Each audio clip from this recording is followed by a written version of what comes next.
What a move at midfield. Irv on the run. He's to the 30. Irv is inside the 10, and he will score. Patterson delivers down the field, wide open. Nick Eubanks, touchdown, Wolverine. This is too much grease. Yeah, you keep it. Mike, are you Mike, cooking with this? wait. There's He just said you cook mold. with it. Open his fridge. Show the Oh, world. mold in there What are now? you cooking? It's been there a while. That's very southern. I mean, what do you... Streaking down the field is Tyler Simmons. Another touchdown. Did you dream of a world where you could go in and touch your boss's face? Oh, okay. All right. Now, Watch out, he's in the open field, blazing down the far sideline. 2015 track wall, Kyler knows he's gone. Oh, mama.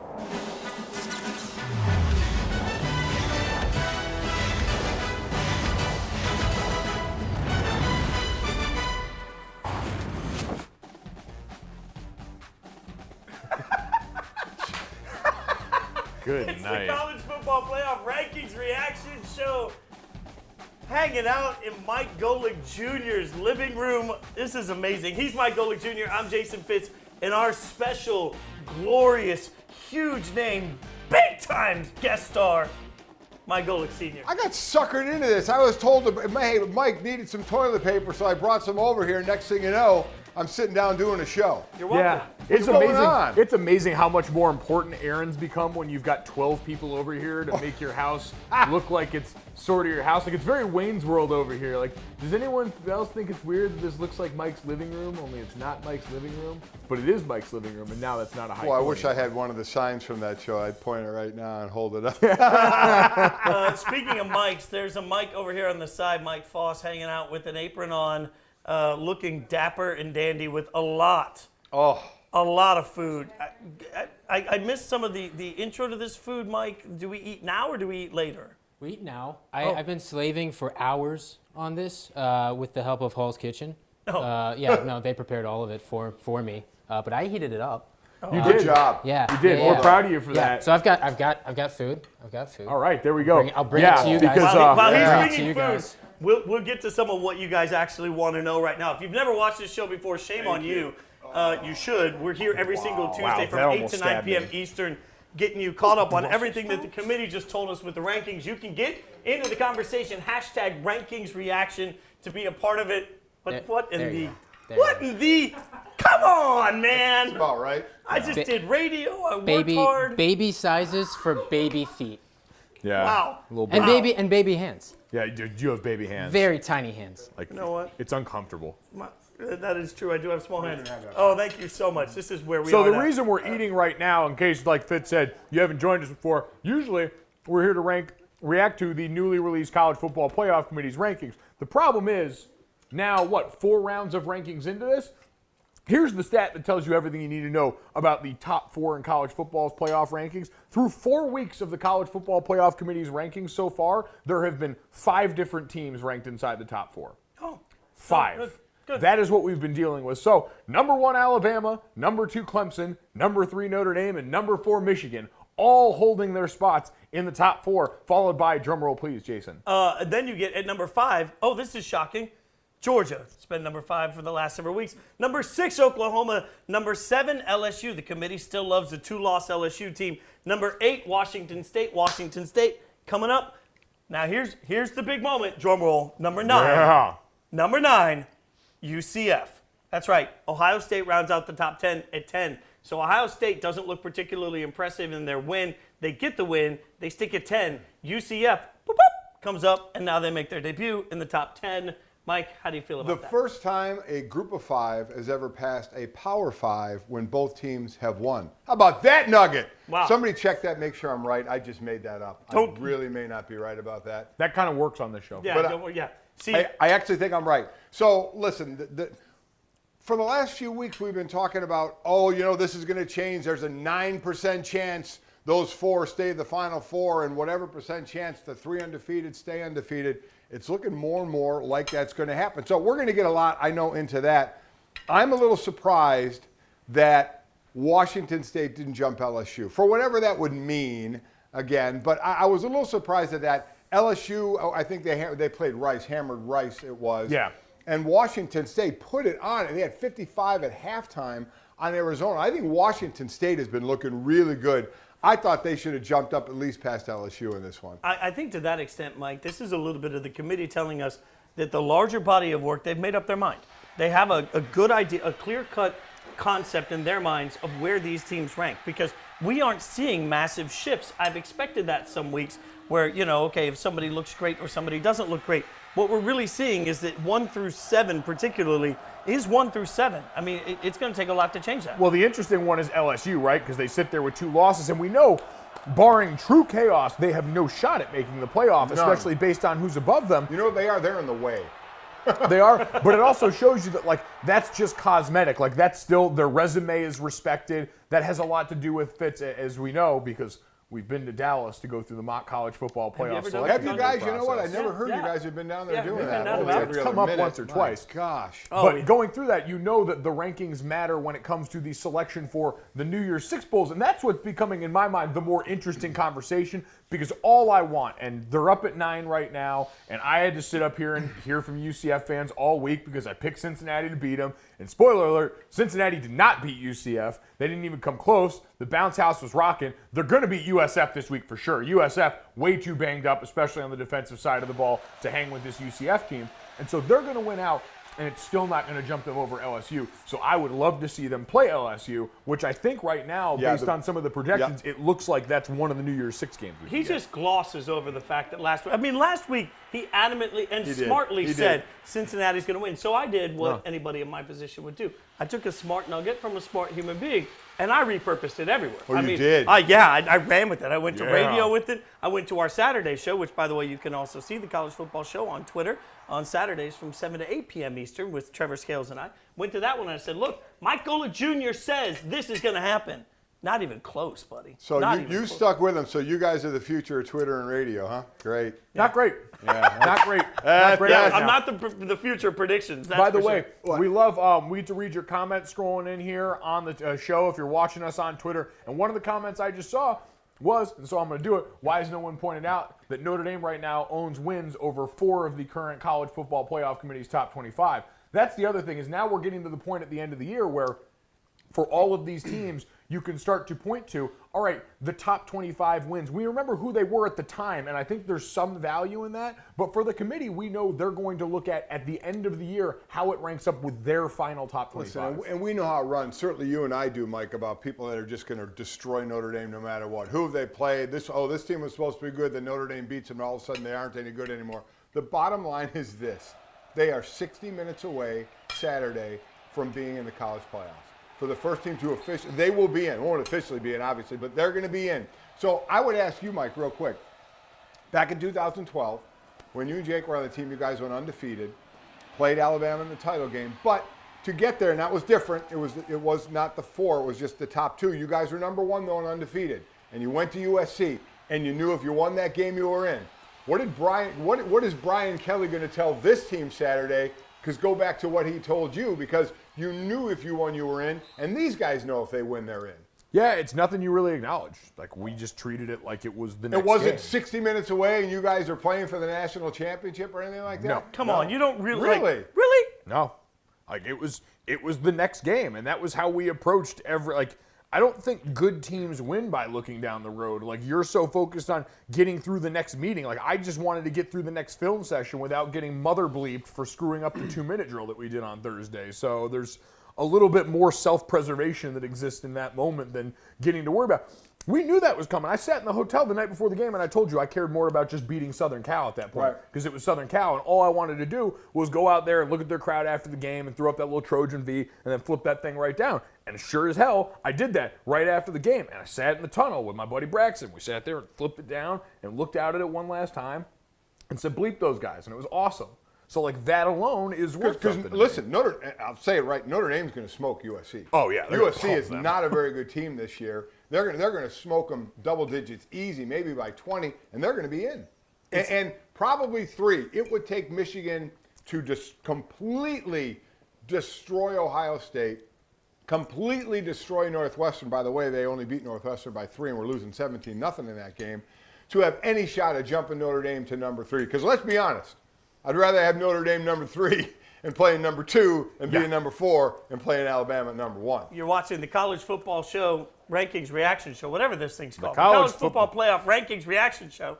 Hashtag rankings reaction to get in on the conversation. I'm going to ask you guys something. I'm going to let you go bold with your Notre Dame love right now. I'm going to let you go bold. Okay. Do either of you believe that Notre Dame should be higher than number 3? And given the fact that they've beaten 4 top 20, you're going to tell me how great 4 top 25 teams are. Should they be higher than number 3? No, I think it's fine at 3. I mean, I'll give Alabama and Clemson that was. I know Notre Dame's undefeated like they are, but Alabama should be 1. I don't think anybody's beating Alabama. Listen, if Notre Dame ends up playing them, because that's all now I get on Twitter. Oh, remember 2012? I said, yeah, it was 2012. If this is 2018, oh, you guys will get rolled again in the playoffs. I said, you know what? The only way to have a chance to win the national championship is to be in the Final Four. And that's where Notre Dame is going to be if they get this win.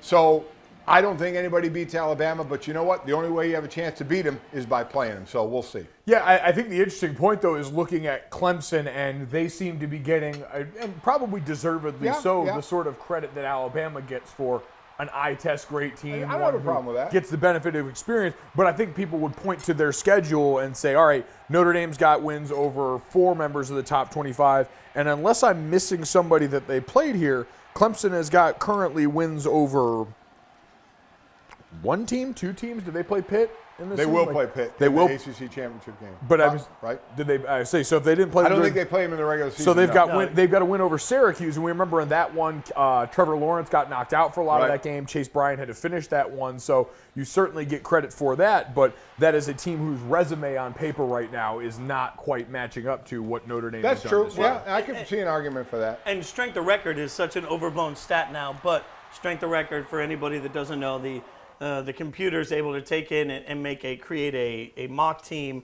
that would be halfway, be 12.5 best team in the country statistically, and then sort of like Madden, they run this program where the team plays everybody on your schedule. By strength of record, they have Notre Dame strength of record at 1, Clemson at 2, Alabama at 3. Yeah. And that's a big change because strength of record for Alabama was 1. So, the Citadel knocked them down from that as we expected. I'm just saying that there is at least an argument to be made. If you're looking just at the information, Notre Dame is sitting here saying, why not us be higher? And there probably does, but again, it doesn't matter. If they were 2, they would still play 3. If they're 3, they play 2. So, I mean, and there's no way they're going to be 1 over Alabama. So, you want to make the argument for Clemson, that's fine, but it doesn't make there's no home field, obviously, in either one of these games to be the higher rank. I think you do get to choose which hotel you end up staying at. Well, there you go. In that. Thank you, buddy. Yes. Is that my I was vodka? really hoping that was booze. Thank you. Man, Yeah, the palpable disappointment from you and I when it is uncomfortably not alcohol, yeah, which is necessary. water. At this By the point. way, fun fact, this is the 5th time since the AP poll debuted in 1936 that an unranked USC team has to finish its season against an undefeated Notre Dame squad. 3 of the 4 previous times, the Trojans put the first blemish on the Fighting Irish's resume. So the last time was 2012, where obviously Where you guys- we won. Yeah. The time before that was 1970, and what was the stat? Who threw for? Joe Theismann, 526 yards. Yeah, Wow. how about that? In 1970, we said if you account for inflation, that's at least 1,300 yards in a game now. That's at least like the Monday Night Football game. Well, I would say more or less it's the combined efforts of the Monday Night Football game. Oh, and Clemson beat NC State. Someone pointed that out to me. That is fair. That is a good win. Nope, thank you. That's right. Yeah, so obviously a lot of what we've seen sort of match what we expected. Again, you're watching Rankings Reaction. Mike Golic Jr., Jason Fitz, Mike Foss in the kitchen hanging out, handing us food. Yams everywhere. Mike Golic Sr. just showing up, acting like he owns the show because he's the biggest star in the room, just taking the whole thing over. What am I getting paid for this again? It's Checks in the mail. Mike's taking care of it. Yeah, okay. Mike's taking care of it. It's probably what I'm eating, right? Yeah, we pay in food. So let's ask ourselves the next important question, because now at some point we have to look ahead to what this weekend is. And if there's been a weekend in the college football schedule, I'll admit it.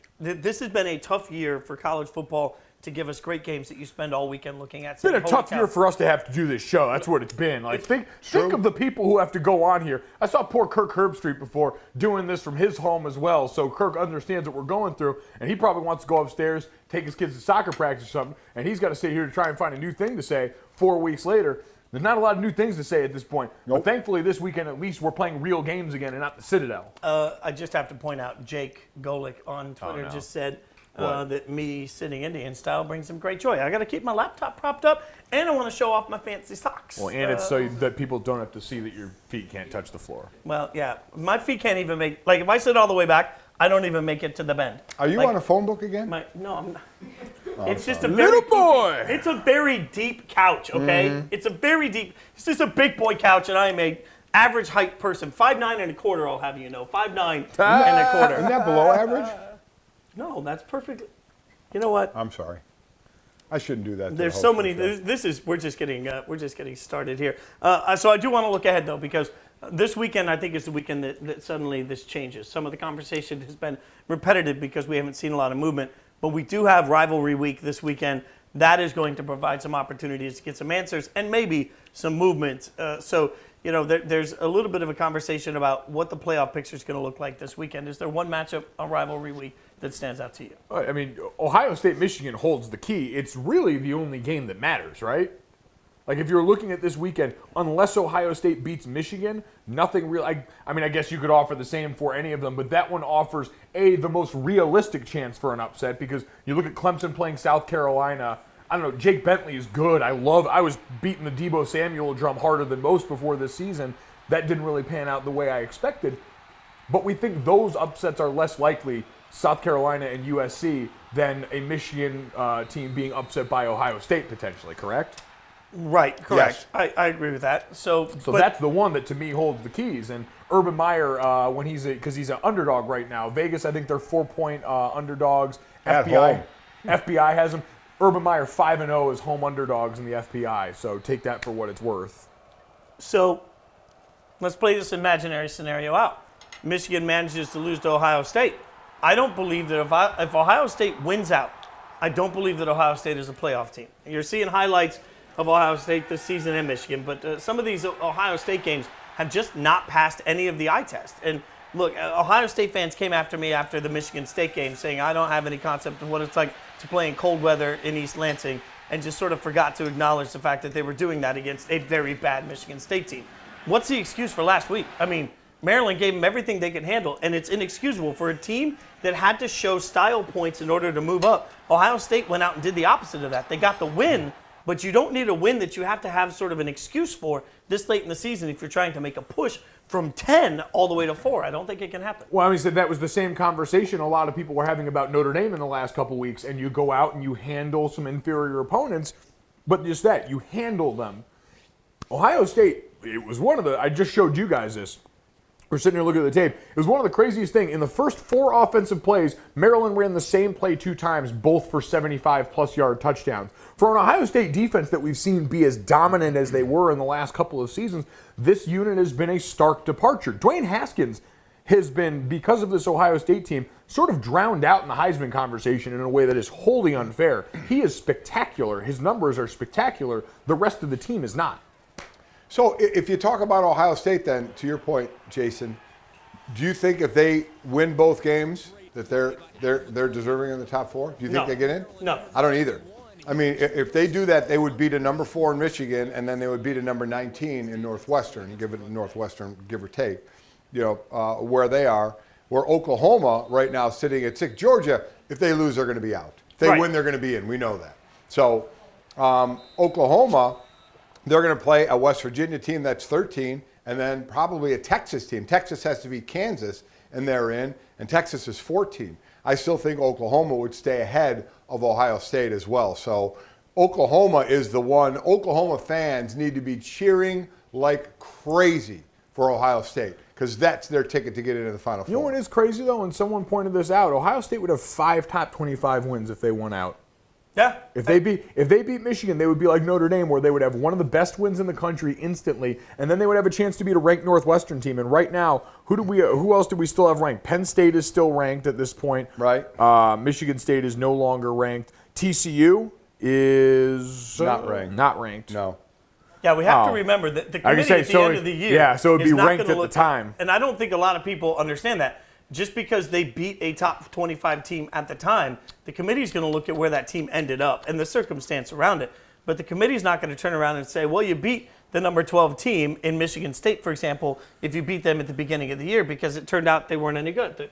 They'll take context into that. So it's not going to count, and at some point you have to look at whatever the eye test is. We are in a world now, love it or hate it. You mentioned the Monday Night Football game. It's a little like Big 12 football, right? We're in a world where offense looks pretty. Oklahoma has looked pretty with their offense week in and week out. The only problem with Oklahoma is name me their big win. Yeah, they don't have one. What's been their big win? I mean, they can get 2 if they beat West Virginia and then Texas. And by the way, as we know, Texas already beat them one time. But, it's not like they stacked them up either, which I'm sure is going to leave people screaming on the West Coast for Washington State, saying, what the hell do we got to do? Well, don't lose to USC, even though that was a funky ending of the game, with should they had another shot in that game to possibly try and win that. That's number one, and unfortunately, the Pac-12 isn't really too much of a power conference. Well, no, but the other thing that's going to be interesting is if they go out and they're going to play Utah in the Pac-12 championship game, and now how does the committee weight that win over Utah, who is ranked like a very good team, but just lost their starting quarterback in recent weeks, their starting quarterback and starting running back. So if you go out there and you blow the doors off that team, does the committee look at that and say, well, yeah, they're ranked there because of accomplishment. Well, we don't know how good of a team that was anymore without their starters in the lineup. Well, and we know that they do. They've got a massive spreadsheet that tells them who was in and who was out, and all of that matters. Somebody on Twitter already came in and said, how can I rip Ohio State for beating Michigan if Michigan is so good? I'm ripping Ohio State for the way they've looked up to Michigan, and I'm not willing to let and they got blown out. Right, and thou shalt not get blown out. There we go, the commandment. That's You've the commandment. been watching the show. I mean, at that point, that's the piece of the body of work that I can't get past, and they haven't passed the eye test for whatever that means since the blowout to me. So, beating a bunch of bad teams, like this is just one of those years where, as I've said to you before, Mike, a lot of the SEC and a lot of the Big Ten is just not good. Yeah. It's just not good. Well, and so for the Big 12's portion of that too, because I think we're falling into that. Like Texas has the easiest route to the Big 12 championship now. So basically, how that works to figure out who Oklahoma could potentially play in that. Oklahoma gets to the Big 12 championship by beating West Virginia this weekend or by Texas losing. Texas gets in by winning versus Kansas. So that's why they have like a 91% chance to get into that game, because we all assume that they're going to beat Kansas with the lame duck head coach. And then West Virginia gets in with a win over Oklahoma or losses by both Texas and Iowa State. Iowa State, who hosts Kansas State at home to end the season. So it looks like more likely than not it is going to be Oklahoma versus Texas, or at the very least, Texas versus the winner of West Virginia, Oklahoma, and that would be interesting because that would eliminate the Big 12 entirely if it's West Virginia versus Texas all of a sudden. I have to interrupt you because every time they show a close-up of you on this show, you're watching Rankings Reaction. Mike Golic Jr., Jason Fitz, special guest star extraordinaire, basically the Justin Bieber of ESPN, Mike Golic Sr. joining us. Like big star, just big star. Went with the big star. Yeah, no, go ahead and build that comparison out. Well, but here's the thing. Every time they show a close-up of you, all I see is your dad's butt cheeks behind you, thinly veiled with a little like Kim bow. Kardashian pose. With a little bow. Now that we've got you here, oiled up in that picture. You still feel good about that? If I were to sit there and say, hey, for that picture to happen, my wife oiled me up. I mean, you're thinking, all right. Well done. Things are going to be pretty good. I take it all back. Now, truth be known. No, it's just bad timing. I swallowed a piece of chicken like whole. Oh, Mike. It's just a really bad time to also choke on this chicken. The bad part of it is while my wife oiled me up, cue certain music there, she did it with a paint roller. Still hot. Yeah, not. And, the only problem as well was Mike was in the room, because Mike's the one who took the picture, and one of my pugs, Hank, was in the room, and he eventually ran out. He left. Mike took pictures of me being oiled up by my wife, and then the pictures of me being oiled up with the bow over my buttock. So, not the greatest thing in the world. There's years of therapy. Oh, wow. There's so much here. One of my favorite ever Mike Golic Jr., Mike Golic Sr. moments in my life was when Junior was out one day, and I was on Golic and Wingo hanging out with you, and we discussed texting you up. And then what they did is they waited until Junior came back a few days later, and they just played the entire interaction of you texting your wife you up, and we got to watch Mike's reaction to it. So now I've gotten 2 awkward Golic moments. I mean, I got to watch my dad get rejected. It was great. Yeah, I didn't understand the whole you up thing. And then I text my wife that at 7 in the morning, which seems out of place. Well, but you work. Well, I mean, actually, technically, the question of you up without that sort of connotation would make sense in the morning. Like, have you woken up yet? She called me an idiot, and I wondered if that was code for something. Yeah. Like, hurry home? It was code for she's got the paint roller. Yeah, okay. It's the Rankings Reaction Show. Yeah, thank God. Reaction. Let's get back to that. I'm over this dick. Harry Stenson on Twitter came back and said, glad to see Big Mike eating. Was worried he went vegan. Excuse me? Yeah, somebody thought you went vegan. That's like a 4-letter word. Though it's not. If you're just tuning in and you haven't seen the rankings, not a lot of surprises, but there is one big surprise.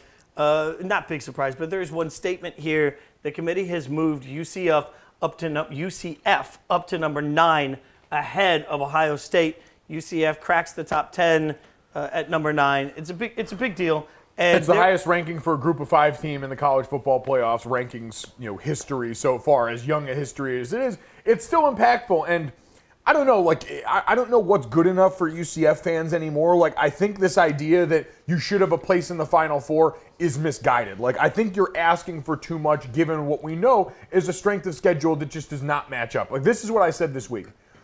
If you took Alabama or Clemson or Notre Dame or Michigan and you gave them UCF's schedule from this year, and you had them undefeated through the course of that schedule, and you asked us to sit up there and put them in the top 25, you would all laugh at those teams. You would be angry that we would even insinuate that. You would rip their strength of schedule, but because UCF's got the benefit of the last couple of years, and you want to see an underdog rewarded for what they've done, and rightly so, they are a good football team. They are a good football team. But again, you don't hold the resume accountable for them in a way that you would with any of the other teams in this top 10, and you know it's true.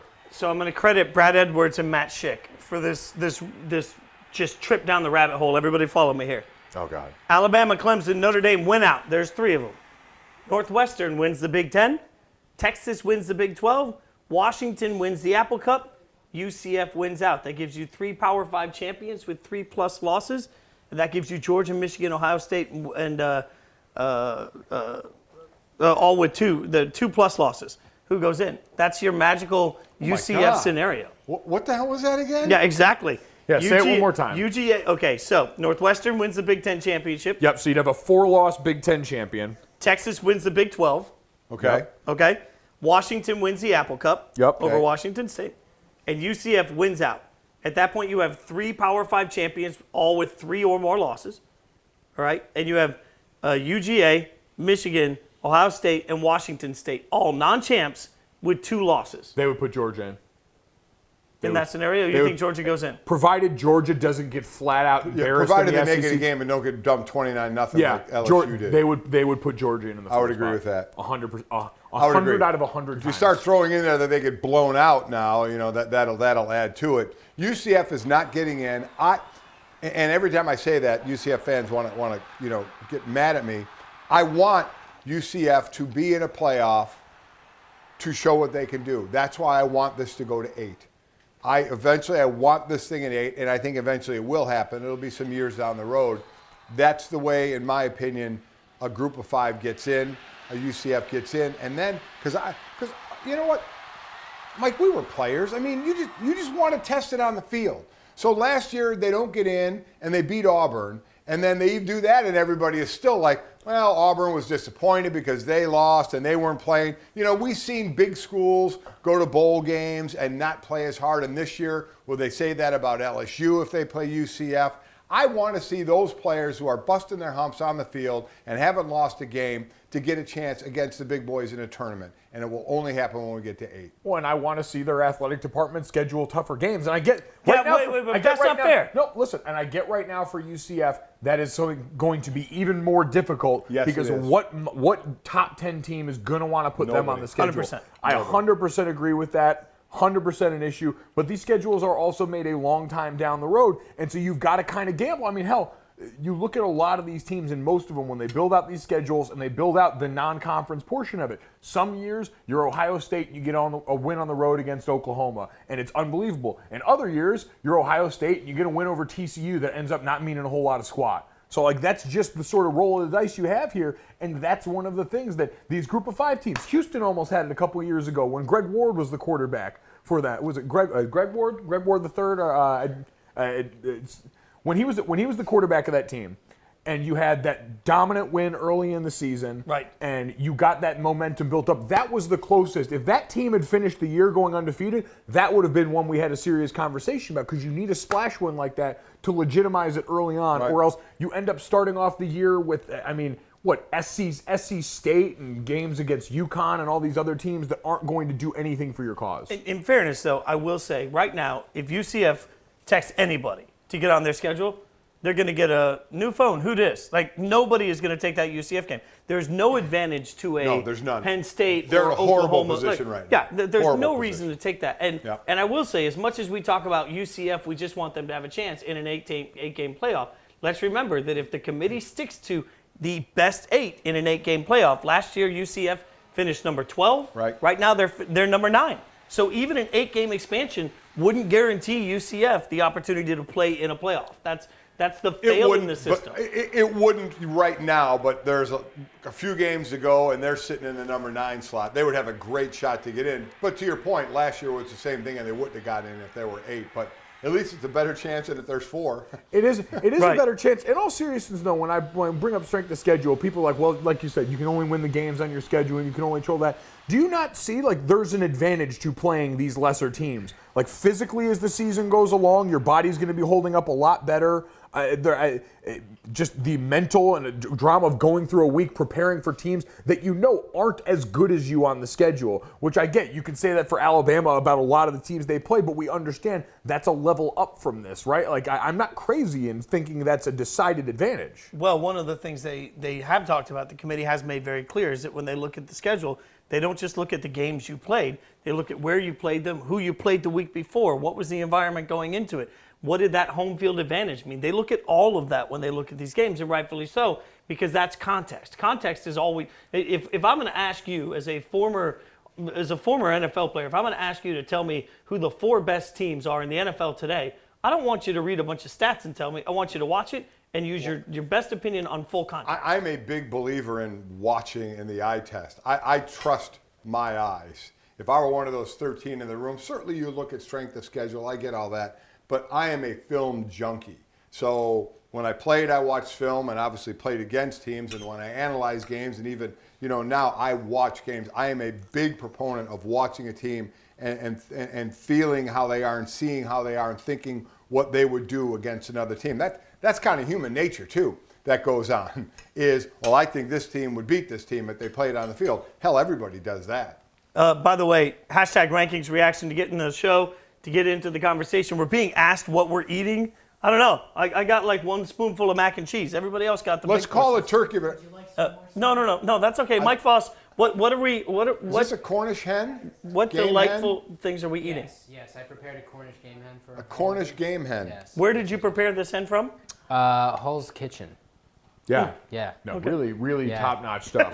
Mr. Hall's great. Kitchen. No, it is Brussels sprouts in there. Yeah, we got some bacon Brussels. Yeah, you right put here. veggies on my plate. I don't know. very Oh, sorry. dude, I'm bacon very, Brussels, very sorry. Yeah, Bacon whatever. Brussels. I heard the Little revelation stuffing. this morning that you actually enjoy green bean casserole. Green bean casserole, love it. I will That's be, not a Who vegetable. doesn't love? Yeah, That's not a on Golic vegetable. and Wingo tomorrow. I will be Wednesday. Trey does his top 5-ish NFL rankings. I will be doing my Thanksgiving side dish rankings.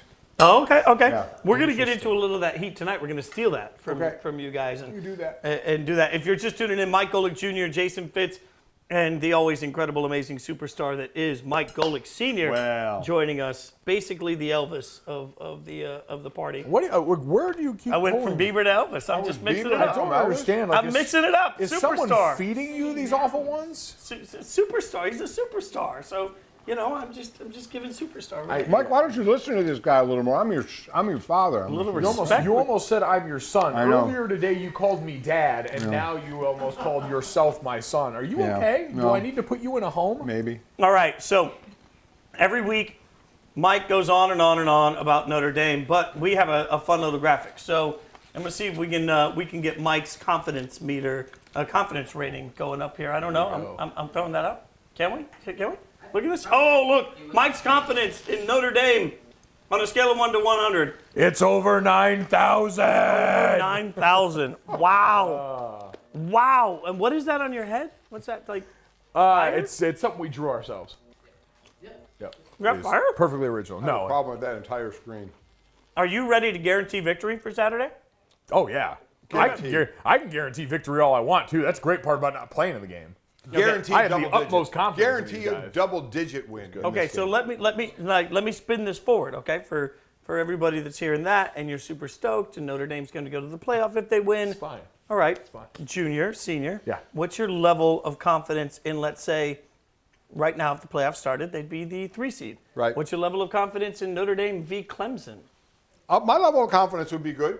I think it would be a hell of a game. I will say, and I've said it from the beginning of the year, and I'll say it now, that I think Alabama is not losing this year. So that means if Notre Dame would happen to get by Clemson and win that game, and Alabama won their game, if it were Michigan and beat them, I, with my heart, would want, everything in my heart would want Notre Dame to beat Alabama. But in my head, it would be very difficult for me to pick that. I think Alabama is the best team. But you're asking me about Notre Dame and Clemson? The tough matchup would be, I think Notre Dame's offensive line is a little bit shaky. If you're going to pick part of their team, that's going to be, and we know that NFL defensive line for Clemson. That I think, I don't know, Mike, if you agree, I think that would be a tough matchup for Notre Dame.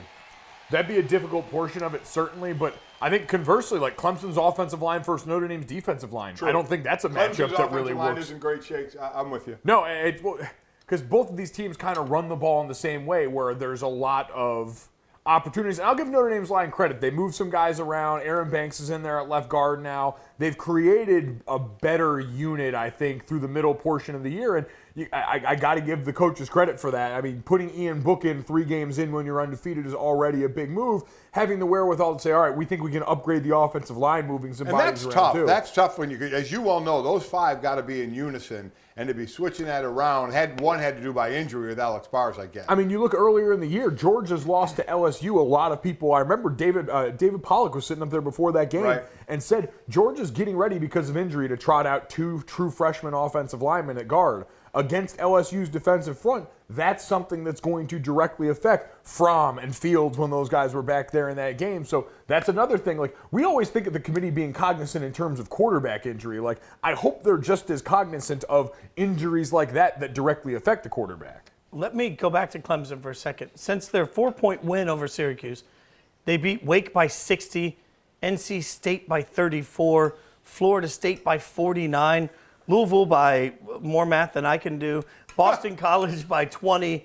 I mean, Clemson is, if you just take the body of work of Clemson, tell me what they're not doing that Alabama is doing at this point. Because Clemson is getting better every single week. And I don't know that we can say this, like maybe because Bama was already so good. Who was the best team in the country last year? Alabama. And I know you're not supposed to go off what they did last year to this year, especially because they lose guys to the NFL, but they replace them with more 5-star guys.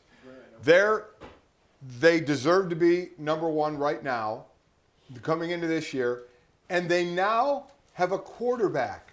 I mean, they actually, I think, got better. They have been winning and winning national championships with average quarterbacks. They now have the Heisman Trophy winner. They now have the best quarterback who, we're not even talking about the Heisman, even though Kyler Murray has been having a year at Oklahoma. So is Dwayne Haskins at Ohio State. Yeah. Like, that's another one. I'm with you, but that's the difference is Alabama's the best team in the country, and now they have a quarterback who is going to be the number 1 pick in the draft after next year. Well, and after next year is the key word to that. Like, if anybody's tired of Alabama's dominance right now, then just go to sleep and wake up a year and 3 months from now because Tua's going to come back next year. They're going to be every bit as good. I think the biggest difference is obviously Tua's better right now than Trevor Lawrence. I understand that. Oh, yeah. But there's also a little bit of as a general consensus, covering college football, people don't feel as secure about the quarterback situation at Clemson in general. Kelly Bryant transfers. Trevor Lawrence has had some concussion issues. I think everybody's just a little nervous not refused from that conversation either, though, considering the state of Jalen Hurts' ankle that we were dealing with. Jalen Hurts limping everywhere. But I feel like they're being held to a different standard in that conversation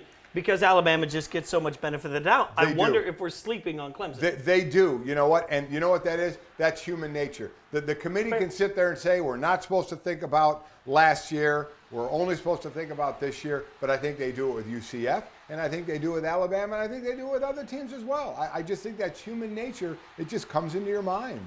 Any chance Auburn pulls off the upset at the Iron Bowl? Not this year.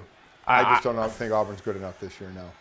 And I want to at least take a second and acknowledge what a disappointment that is. Mike, I know you and I talked earlier in the year about, what beats Alabama? A mobile quarterback, and somebody that can get up. Like, we expected Auburn to have some of these pieces. Yeah, it's a disappointment for them. It is a disappointment, but I think we also underestimated what they lost. Like, you lose Kerryon Johnson, who's been great for the Lions this year. Yep. Braden Smith, their All-American guards, the starting right tackle for one of the best lines in the NFL on the Colts right now. And then I think Herb Hand, their offensive and I will say this in college and the NFL, there is no greater influence on the field, I think, on a position group than coaching in the offensive line, just because of the nature and the importance of that position. And Auburn's offensive line coach, Herb Hand, I believe went with Jimbo Fisher to Texas A&M. So you throw all these teams together, and Jarrett Stidham, who just hasn't been as good as he needed to be for this team, all of them kind of added up to the season Auburn's had so far. And that's been, I think, when we look back at this season for the SEC as a whole, the conversation about Jarrett Stidham is true, I think, across the board for many of the schools in the SEC. There were schools that looked at it, thought they had the quarterback situation solved. That was going to make their teams better, and quarterbacks just didn't take the next step. Any shot Georgia Tech beats Georgia? No shot. I think the big one this week is Ohio State, Michigan. And then I think next week everybody's going to hold their breath. The big one is going to be Georgia and Alabama. Because if Georgia beats Alabama in a close game, you're getting two SEC teams in there. You think if it's the last second field goal, Alabama still goes? That's where. I mean, well, what do you think? What do you guys think? I agree. You think if Michigan beats Ohio State and then beats Northwestern and wins the Big Ten, and Georgia beats beats Alabama by a field goal, who's in, Georgia or Michigan? I still think Georgia is. Yeah, I think so. I mean, Mike, do you agree with that? Or do you think Michigan gets in? Sorry, explain the scenario. I was looking up Herb. I was looking up what team Herb. Okay. I was trying to look up what team Herb Hand coaches. You feed this guy suddenly. I think it's Texas now. Is just like the show. It's just like at home when he was growing up. I think he coaches it. I wanted to be right about this. I might as well be talking to the wall. I think he coaches at Texas. People need to know this. All right, so here we go. You can focus through conversation about your dad having oil roller painted on him, but you can't focus through a playoff conversation? I didn't focus. I have suppressed those memories deep within my body. I've been saying this for a few weeks now, and I'm asking you again now. Are you listening? Are you paying attention? Yeah, sort of. Okay. Michigan wins the Big Ten championship. Georgia beats Alabama by a field goal. Georgia in or Michigan in? Oh, Georgia's getting in. That's what I said. That Michigan fans already hate me, for bringing that up. It's a better win. You'd have just beaten the number one team in the country. I agree. Well, and Ohio State. And I'm going to go back to this strength of record metric that they keep talking about. 15 of the 16 teams that have ever gone to the playoffs have a strength of record of 1, 2, 3, or 4. Right now, the strength of record for 1, Notre Dame, 2, Clemson, 3, Alabama, 4 is Georgia. Yeah. So if Georgia turns around and gets a win, they're going to be a top 4 strength of record. They are going to be in. It's going to be 2 SEC teams, Clemson and Notre Dame. Yeah, I mean that's going to be the most chaotic. And then the question would be, oh my Lord, here comes pumpkin pie Cool Whip. Thank you very much. I need it before I have. Okay, Herb Hand went from Auburn to Texas. Boy, can we get to what's really important here? Let's just have it in minutes. I'm going to say this in between two Golics. Is there anything cooler, nicer, by the way, than you just ruined? I was just getting ready to say that an untouched, just freshly opened case of Cool Whip is one of life's greatest things. Now, watching you eat that is actually disgusting. I don't get disgusted by a lot, and it's making me uncomfortable. And you ruined the serving spoon for everyone. It's selfish. It's wild selfish. Don't stick that back in there either. Hashtag rankings reaction? Well, I mean, pass the pie. A college football question? Oh, yeah. Someone. I'm going to say something right now that, look, I'm a little guy and I'm between two Golics, but I'm not afraid. You got to stand up for yourself every once in a while and say the real truth. Pie is trash. Pie is an abomination. What are you talking about? Pie is trash. And if you're going to if you're going to go to this moment right now and be like, oh my God, you know what? You haven't had my grandma's pie. No. The pie crust in general is garbage, and I've had it all over the country. I've had every grandma that in some small town that makes pie, and none of it's good. All right, cake is a delight. Pie total trash. It makes this Christmas gift I got you really awkward.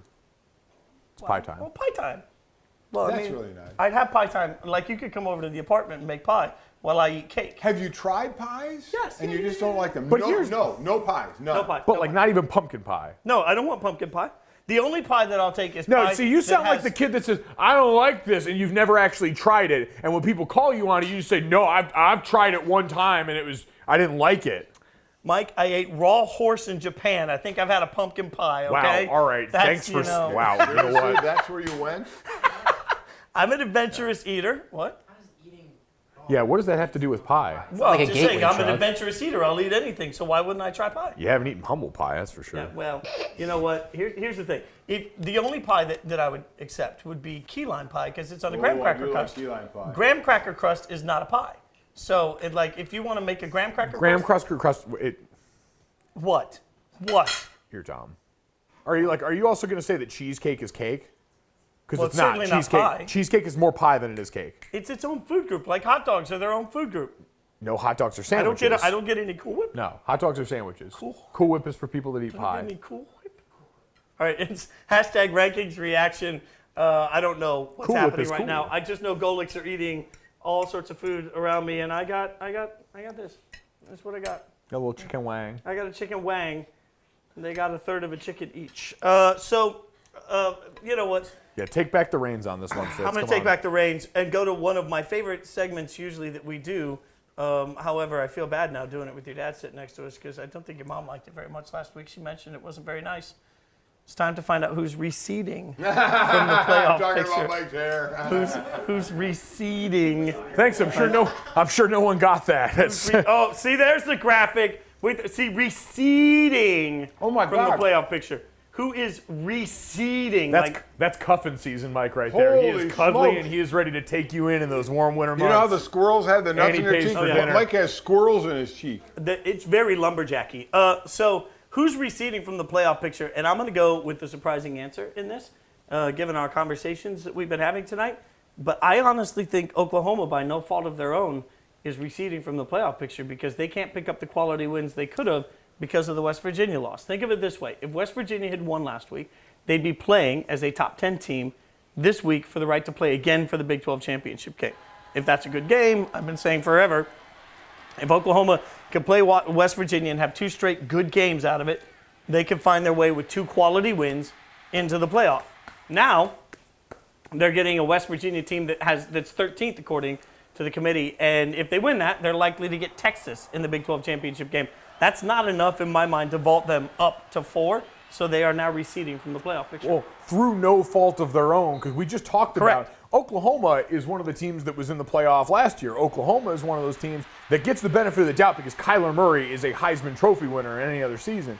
Oklahoma, through very much fault of their own, is 90th in defensive efficiency.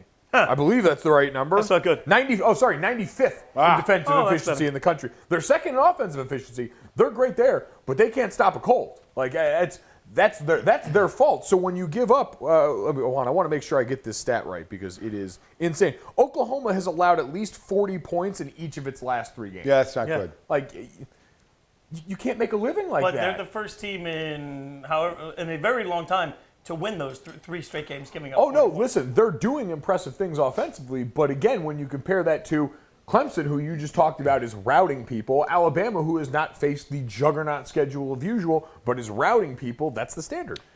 So, am I doing this right if I pick receding LSU?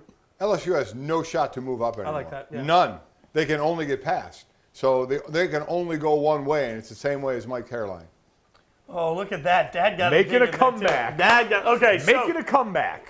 in honor, by the way, hashtag rankings reaction to get into the show. Mike Golic Jr., Jason Fitz, Mike Golic Sr., superstar extraordinaire. You can follow all of us on Twitter Why do you at keep doing mgolic. that? You don't have to kiss up to him. He doesn't- is a superstar. He doesn't like you. He's a He's not superstar. going to like you more. You know what? I'm liking him more and more after tonight. See? Wow, all growing right. on Well, me. congratulations for being like a human golden retriever. Growing on me like a fungus. There's no reason to follow him on Twitter, but you can follow my busty over here at ESPN Golic, also at Jason Fitz to hang out with us. They mentioned it earlier, and apparently the amazing team on this show, as we get through the college football rankings, the amazing team here has put together Thanksgiving side power rankings.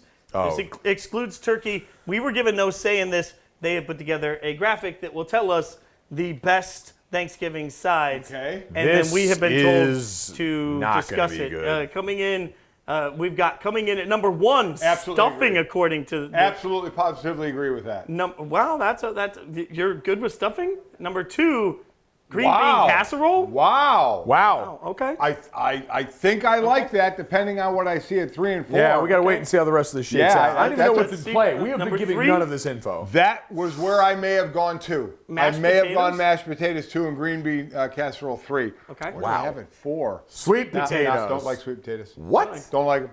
Like mashed or baked or whatever. But also, what is this? Is this mashed? Hate cranberry sauce. Why is cranberry sauce even on the list? Cranberry sauce. This is an abomination. Do not like it at all. This list is trash. Please, God, give me number 6. New committee. Gravy. You're counting gravy as Gravy's not a side. It's a topping. Well, I mean, I don't know. I will say this: I make a mean gravy from scratch. That is one of my great. That's one of my great skills. I do like the first 3: stuffing, green bean casserole, mashed potatoes. But the gravy goes on sorry, top. where are dinner rolls? Listen, there was a lot of debate in our mock side playoff dish committee when we did this a couple years ago. Max and I were the mock side playoff committee. We went back and forth a bunch of times. If you were going to have gravy, you probably could have had rolls. Sure.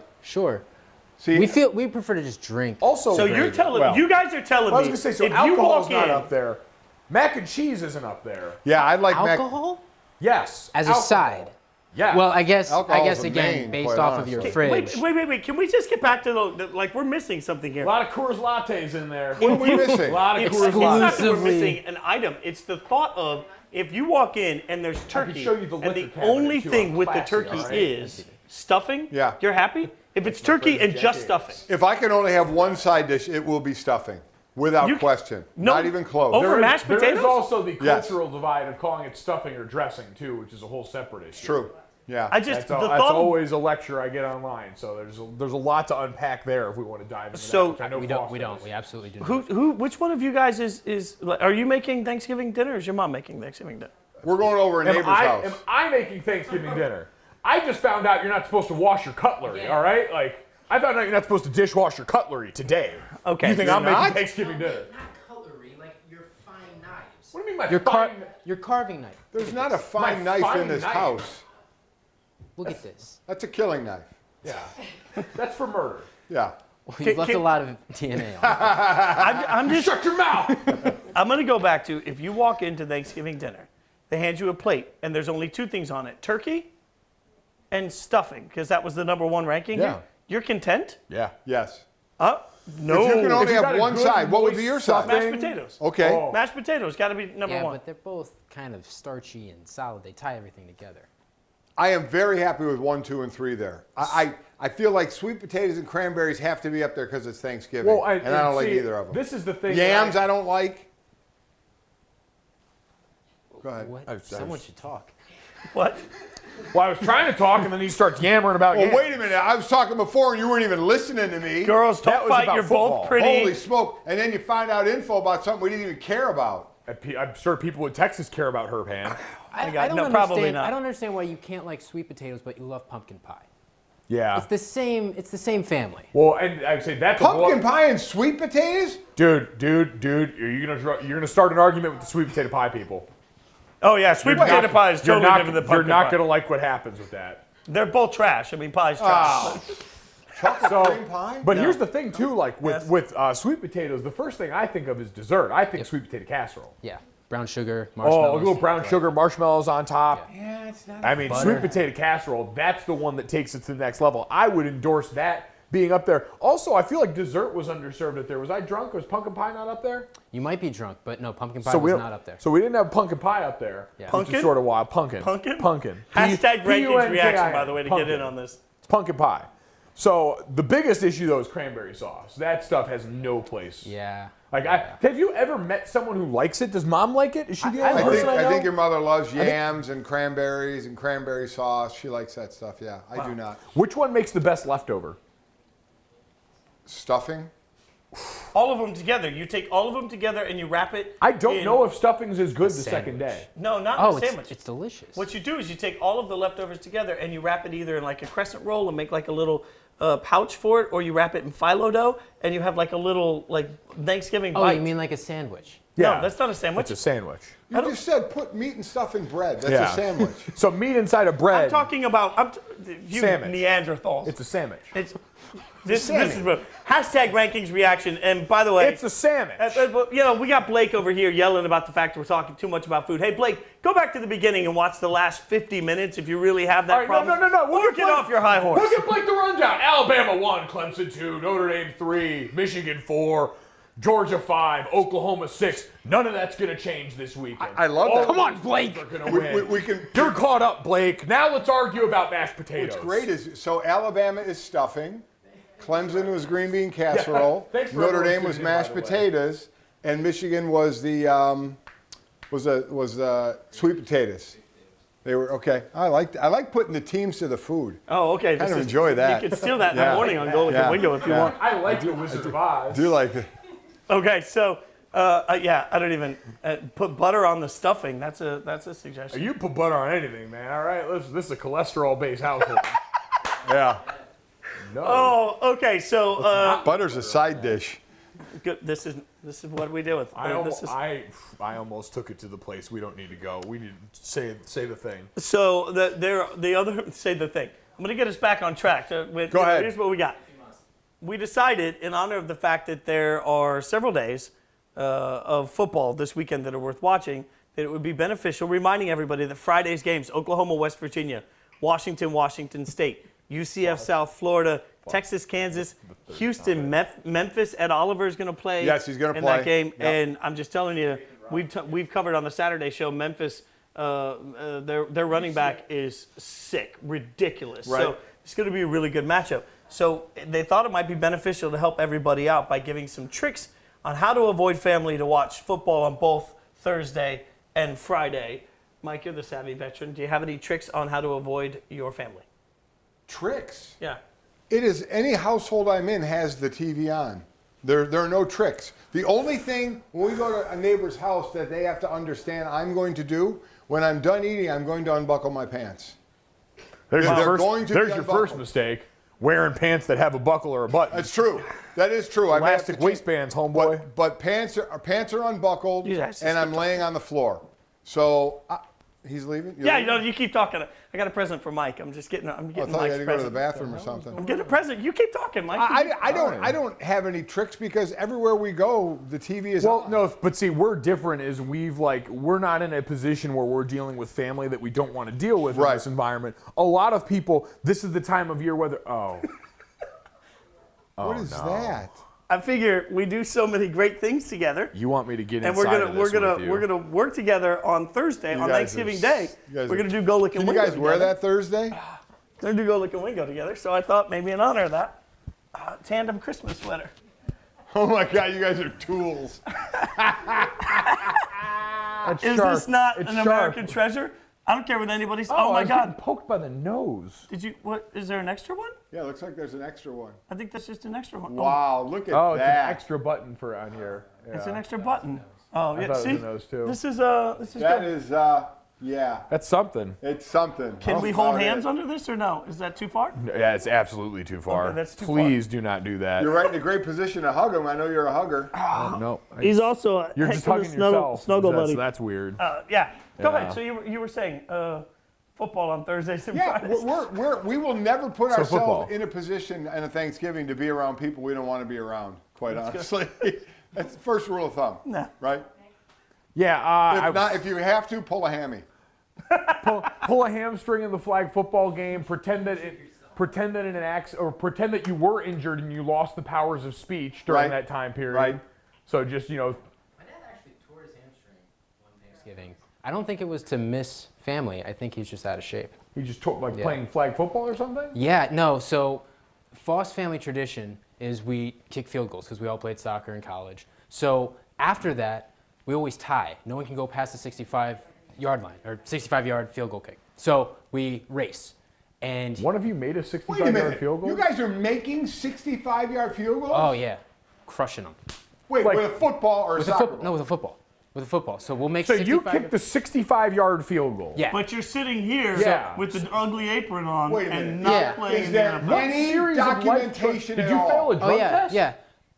No, no, that's not recorded. Okay. No, but I cracked under pressure. Okay. Ultimately, I have a weak psyche, so I wasn't prepared Fair. for the big time. All right, no, I so we'd respect make that. those 65-yard kicks, but we couldn't go farther, so we'd all have to race. So my Oh. dad gets down and he's ready to go, and he pops it as soon as he comes out, and he's just lying on the ground, and we thought he was cheating. So we left. Oh. We left. We got in the car. He's just lying there. He's like, oh my God, I hurt myself.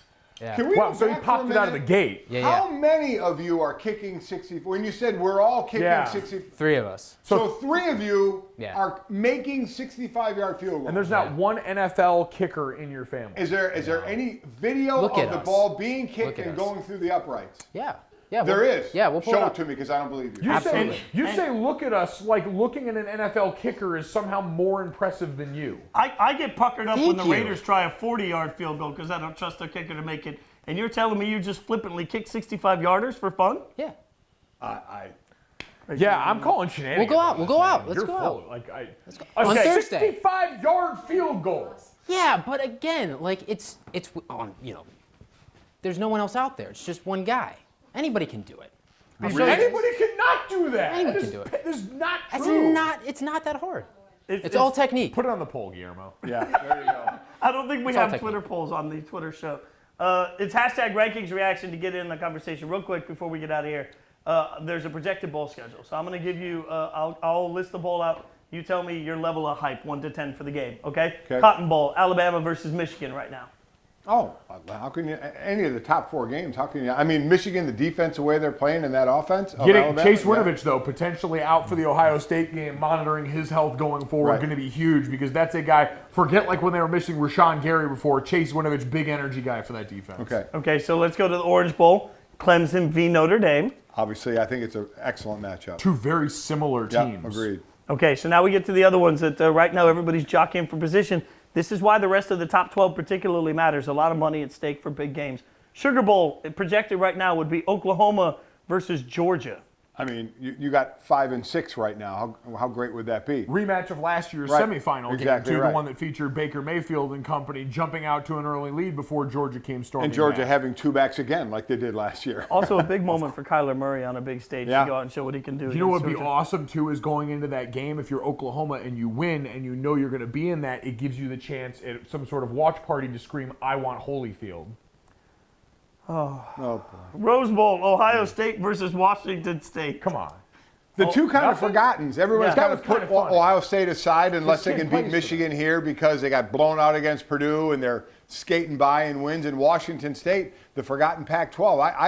I don't think Washington State, in all honesty, is getting enough credit for what they've done. Yeah, and I think Washington State would fare really well in that matchup. I for do that as reason. well. I do as well. I'm just so bummed we're not going to get Mike Leach in some sort of college football playoff media day setting. He's golden. He talked. Like, Pure think about gold. this. His team is in the top 10 of the country, and last week he entertained time at a press conference in a game week talking about what Pac-12 coaches would win in a melee. Yeah. And he incited a Beautiful countrywide thing. debate. Like, this man is a treasure. His starting quarterback, we talked about this last week, touched his face.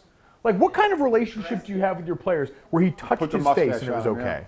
Yeah. Then we have the Peach Bowl, which I'm going to go with this matchup because I think it'd be really good. Right now it's projected to be UCF versus either Florida. Not that one. Let's go for this sake of argument. UCF versus LSU.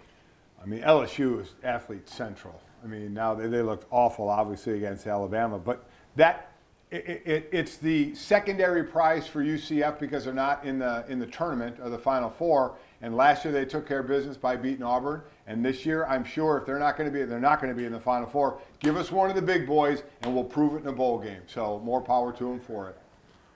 I would be just because I think LSU has been the team that when most people look and are upset about who's been over UCF, LSU with 2 losses has been near the top of that Yep. list. They're one we know has no real place in the actual playoff conversation. I would love that one. I still think there's a chance in that game particularly for LSU to come in with fire like they care. Because I think one of the hardest parts of the argument last year for UCF is they beat an Auburn team that truly thought it was going to be competing for Yep. national championships.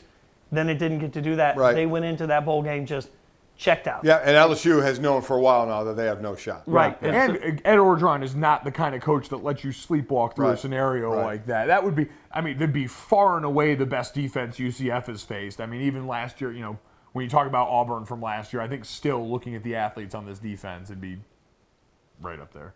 All right. Well, the bowl games look spectacular. Rivalry week is going to be amazing, and hopefully we'll get a little bit extra chaos, but I don't really want to ever leave this sweater. I can't get out of here fast enough. I can't wait to leave. I want to assure everyone, my hand is right here. There's no impropriety underneath this sweater. Right? I can neither confirm nor deny that we'll be wearing these on Thursday morning. I can confirm that we will not. Thursday morning? That will not. It is way too warm. I'm already sweating. Golic and Wingo? Me and you? Nope.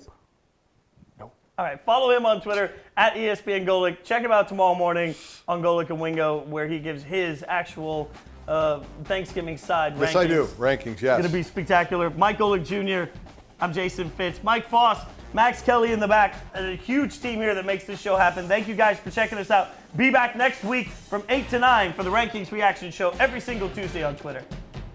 Woo-hoo! Yeah. Bye. Hi, guys.